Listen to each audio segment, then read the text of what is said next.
Hello everyone, welcome to Vidyajyoti. আজি আমি ইংলিছৰ কিছুমান ইম্পৰ্টেণ্ট কুৱেশ্যন ডিছকাছ কৰিম। প্ৰথম কুৱেশ্যনটো হৈছে ওৱান ৱৰ্ড ছাবষ্টিটিউশ্যনৰ। কুৱেশ্যনটোৱে কৈছে যে one who hides away on a ship to obtain a free passage, মানে কোনোবাই যদি শ্বিপ এখনত মনে মনে টিকেট নোলোৱাকৈ যদি যায় তেওঁক আমি কি বুলি জানো? তেওঁক আমি ষ্ট' এৱে বুলি জানো, ষ্ট' এৱে। এই ফটোখনত যদি আপোনালোকে মন কৰে, এই ফটোখনত বাহিৰত কিছুমান মানুহ বহি গৈছে। ফটোখন অলপমান সৰু হৈছে, ষ্টিল আপোনালোকে এজিউম কৰক যে ইয়াত কিছুমান মানুহ বহি গৈছে। চ' আঁতৰি আছে, তো আমি কেনেকৈ মনত ৰাখিম? ষ্টে শব্দ আছে, ষ্টে এৱে মানে আঁতৰি থকা। তো আমি কেনেকৈ মনত ৰাখিম? Stay away. তো আমি কিহৰ লগত লিংক কৰিম? Stay' away. নেক্সট হৈছে an unexpected piece of good fortune, মানে হঠাতে ভাগ্য ফুটি অহা বুলি যোনটো কয়, সেইটোক আমি কি বুলি জানো? উইনফল।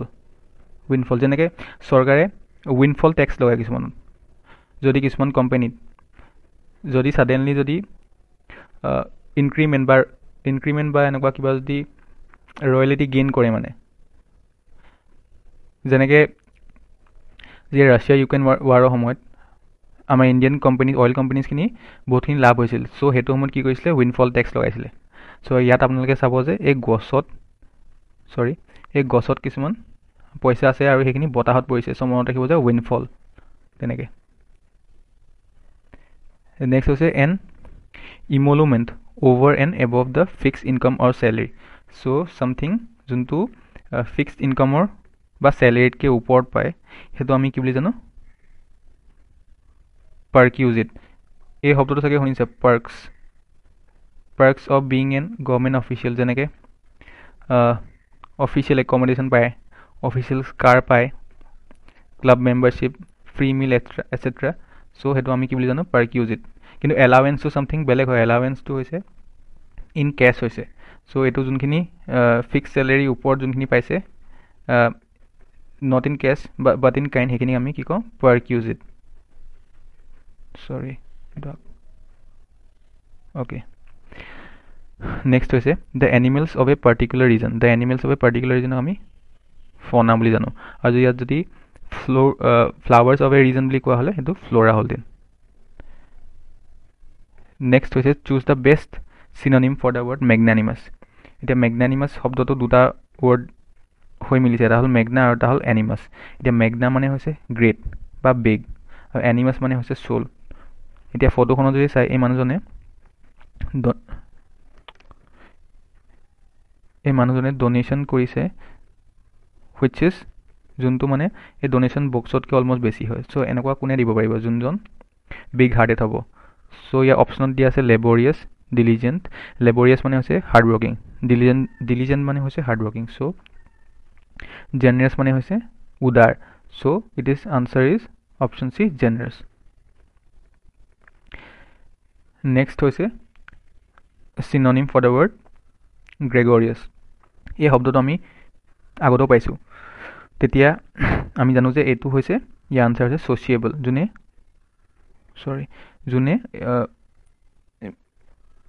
সমাজৰ মানুহৰ লগত মিলিব পাৰে পটককৈ। নেক্সট হৈছে choose the best antonym for the word tumultuous. Tumultuous মানে হৈছে ছামথিং লাউজি, কনফিউজ, নইজি। চ' তাৰ অপজিট হ'লে এণ্টনিম সুধিছে যিহেতু, ইয়াৰ আনচাৰটো হ'ব পিচফুল। নেক্সট কুৱেশ্যন হৈছে এ ফল্ডিং আমব্ৰেলা জেনেৰেলি ইউজ বাই লেডিজ যে ইউজ কৰা ফল্ডিং আমব্ৰেলাটো আমি কি বুলি জানো? এইটো আহিছে দেই আগতে প্ৰশ্নত বহুতবাৰ, পেৰাচল। এতিয়া অপশ্যনত আমব্ৰেলাও দিয়া আছে আৰু পেৰাচল দিয়া আছে। এতিয়া আমব্ৰেলাটো আমি ইট ইজ বেচিকেলি ডিজাইন কিহৰ কাৰণে? টু প্ৰটেক্ট আছ ফ্ৰম দ্য ৰেইন। কিন্তু পেৰাচলটো আগতে ইউৰোপিয়ান ছ'চাইটিত কিহৰ কাৰণে ইউজ কৰা হৈছিলে? To protect from the sun. Para মানে হৈছে বেচিকেলি টু চিল্ড মানে প্ৰটেক্ট কৰা, আৰু চল মানে হৈছে sun, to protect from the sun. So' parasol. Next হৈছে a remedy for all diseases. A remedy for all ডিজিজেছক আমি পেনাচিয়া বুলি জানো। So' exercise is the best panacea for all diseases. Next হৈছে এ নাম্বাৰ অফ আউল। এ number of আউলটো আমি parliament বুলি জানো। লগতে আৰু কিছুমান আছে ইয়াত, তেনেকৈ school of fish, flock of bird, a pride of lions, a swarm of bees, তাৰপিছত আছে এ কলনি অফ পেংগুইনছ। তেনেকৈ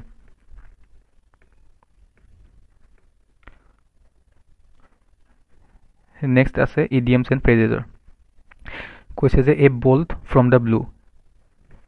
এই পিকচাৰখনত দেখাইছে যে এটা নাট বল্ট, নটৰ যোনটো বল্ট থাকে সেই বল্টটো আকাশৰ পৰা পৰা দেখাইছে। এইটো ইউজুৱেলি নহয়, সেইকাৰণে আমি ইয়াক কি বুলি কওঁ, an unexpected event, option C. Next হৈছে to bite the dust. To bite the dust মানে হৈছে টু বি ডিফিটেড বা টু বি কিল। যদি আমি ৱাৰ ক্ষেত্ৰত যদি চাওঁ তেতিয়া এইটো কিল বা টু ডাইৰ লগত আমি ৰিলেট কৰিম, কিন্তু কিবা যদি স্পৰ্টছৰ লগত যদি আমি চাওঁ তেতিয়া টু বাইট দ্য ডাষ্ট বুলি ক'লে আমি কি গম পাম, টু বি ডিফিটেড। চ' ইয়াৰ আনচাৰটো কি হ'ব, টু বাইট দ্য ডাষ্টৰ D, none of the above. So' আজি ভিডিঅ'টো ইমানেই আছিলে, আকৌ এটি নতুন ভিডিঅ'ত লগ পাম। Thank U.